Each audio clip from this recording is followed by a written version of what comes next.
The little river that found its way. Once upon a time, nestled between two towering mountains draped in emerald forests, there was a tiny stream named Ripple. Ripple wasn't like the grand rivers that glimmered in the distance, twisting and turning through the land like silver ribbons. While those mighty rivers roared with strength, Ripple trickled gently through her quiet valley, feeling small and unimportant. As Ripple meandered through the soft grass, she often gazed longingly at the towering mountains. She wondered, will I ever matter like the great rivers?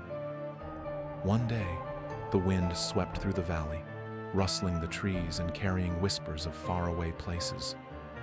Ripple overheard the wind speaking to the sun. Without the great rivers, the wind said, the world would thirst and life would wither. Ripple's heart sank. I'm just a tiny stream. I'll never do anything as important as the great rivers. A quiet departure. Feeling discouraged, Ripple decided to leave her valley in search of something greater. If I travel far enough, she murmured, perhaps I can grow into a river big enough to make a difference. The next morning, as the sunlight danced on her rippling surface, Ripple began her journey. She weaved through golden meadows and dappled forests, her gentle trickle filled with hope. The sprout's request. As Ripple flowed through a meadow, she came across a tiny sprout poking through the dry soil. Its delicate leaves trembled as a soft breeze brushed by. Hello there, said the sprout, its voice faint.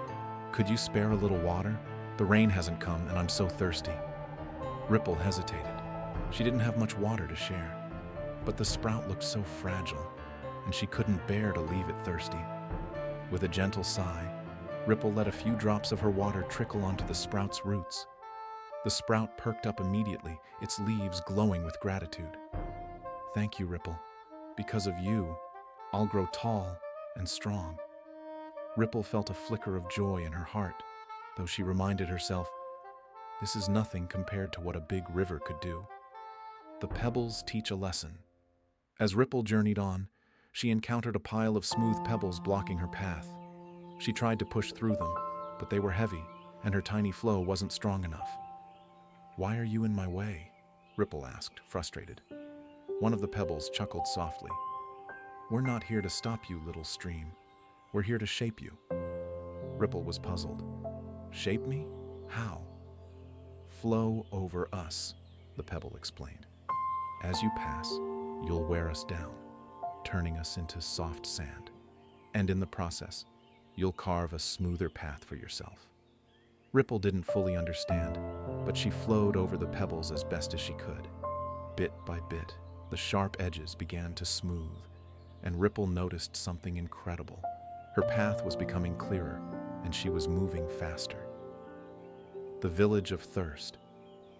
After many days of traveling, Ripple reached a small village nestled at the edge of a parched plain.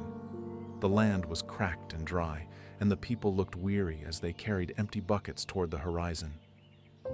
Water! Cried a little boy when he spotted Ripple flowing nearby. He ran to her, his face lighting up with hope. Ripple hesitated. I'm just a small stream, she said softly. I don't have enough water to fill your buckets or quench the land. An elderly woman knelt by Ripple's side, her voice gentle but wise. Even a little water can bring life, she said. No act of kindness is too small. Moved by the woman's words, Ripple allowed the villagers to take her water. They carefully scooped her into their buckets, watering their crops and sharing what they had. Ripple worried she might run dry, but something miraculous began to happen. The more she gave, the stronger she became. Ripple's flow quickened, and her trickle turned into a steady stream. She nourished the crops, filled the buckets, and even carved a new path through the village, bringing water to places that had long been dry. Ripple wasn't just a tiny stream anymore. She was growing into a river, finding her true purpose. As Ripple continued her journey, she met the wind once more. Look at you now, the wind exclaimed, swirling around her. You've become a river after all. Ripple smiled, her waters glimmering in the sunlight. I thought I had to be big to make a difference, but I've learned that even the smallest streams can bring life and hope. By giving what I had, I found my way and my strength. The wind nodded, his voice gentle. That's the secret of the rivers. They don't just flow, they give, and in giving, they grow. From that day on, Ripple flowed with purpose, knowing that even the smallest acts of kindness could ripple outward, shaping the world in ways she never imagined. The moral of the story: no matter how small you feel, your actions can make a difference. Acts of kindness, no matter how tiny, can grow into something powerful, bringing life and hope.